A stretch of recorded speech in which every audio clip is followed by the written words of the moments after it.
Cybersecurity is a regular theme on Startup Daily, especially as it's so important to our economy, and it's also sinking right now, I think, into the national psyche.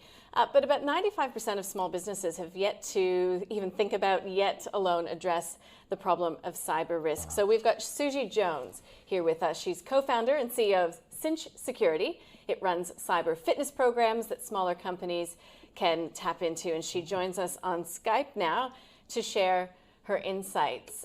Susie, there's a real sort of hole in the discussion, wouldn't you say? Welcome to the program, because we think of these big companies, we think about these headline-grabbing, cyber attacks on big companies, but you're saying that small companies are just as vulnerable? Absolutely. Thank you so much for having me. Absolutely. Small businesses, cyber criminals don't discriminate based on size or location. They'll attack anybody with a vulnerability, and small businesses are not prepared, and that means that they get attacked as well. I mean, we were talking about it, you can be a small company in Tasmania, sort of a solo entrepreneur, and you can be just as vulnerable because most of the attacks are just a broad net that they cast out, looking at anyone to see who falls victim for them. Yeah, that's right. A lot of the time they're not targeting a specific person or a specific company. They're targeting the technology you use. So if you're using the same technology that most small businesses are using, then chances are that the technology you're using is going to be attacked. So it's not necessarily something personal, although to a small business owner following an attack, it feels very, very personal. Sure. So where do the real vulnerabilities lie specifically? Well, 99% of all attacks still require human intervention, which basically means if you don't click on the link, then the attack won't be a success. But unfortunately, most people will click on a link, or they'll fall for a scam and they'll hand over their password, or they'll reuse the same password. But we're also trying to understand more about why it is that small businesses are falling victim to these attacks. So we're actually launching one of the biggest small business cybersecurity surveys right now, which you can see on our website, to understand more about the challenges that small businesses face, because they're falling victim so often, but there's not enough data that's really covering those micro and small businesses as well as large enterprises. So Susie, what is Cinch doing to address these issues so that small business can stay safe?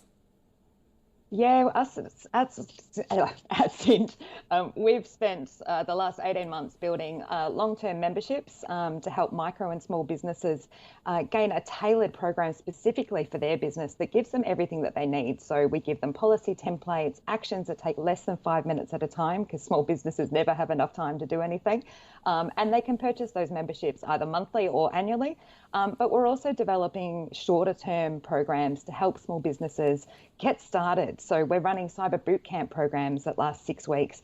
So if it's the first time that you've really tried to get on top of your cybersecurity, you don't need to go all in. You can dip your toe in the water and do a cyber bootcamp, and you can actually get that free from doing the survey as well.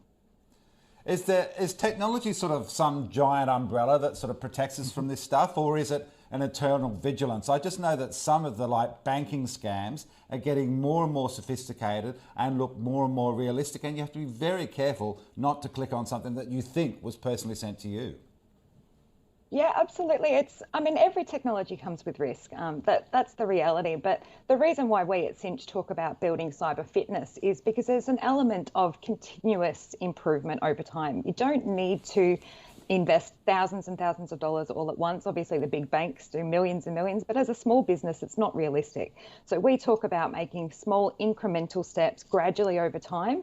Don't try and do it all at once, because the thing is, next month, something's going to change. Technology is always improving, it's always changing, and so are the vulnerabilities. So think about it as building your cyber fitness just as you do your physical fitness. Can I then do a quick boot camp with you? What are 3 things that every small business person should do right now? Absolutely. So first of all, get yourself a password manager. Stop reusing passwords, get yourself a password manager. Second of all, use multi-factor authentication wherever you can, but particularly on your email. Protect that sensitive data and anywhere else that you store sensitive data. And lastly, backup and test your backup. So unless you know that you're able to recover, then ransomware is going to be a very big issue for you.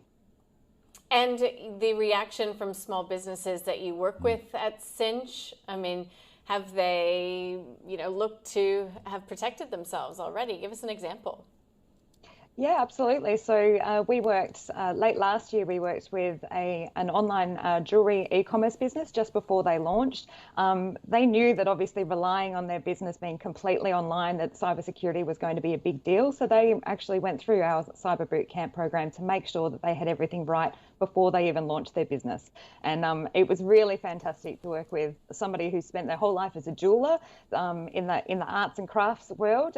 See her actually reconfiguring her email to make it secure. It was a fantastic experience.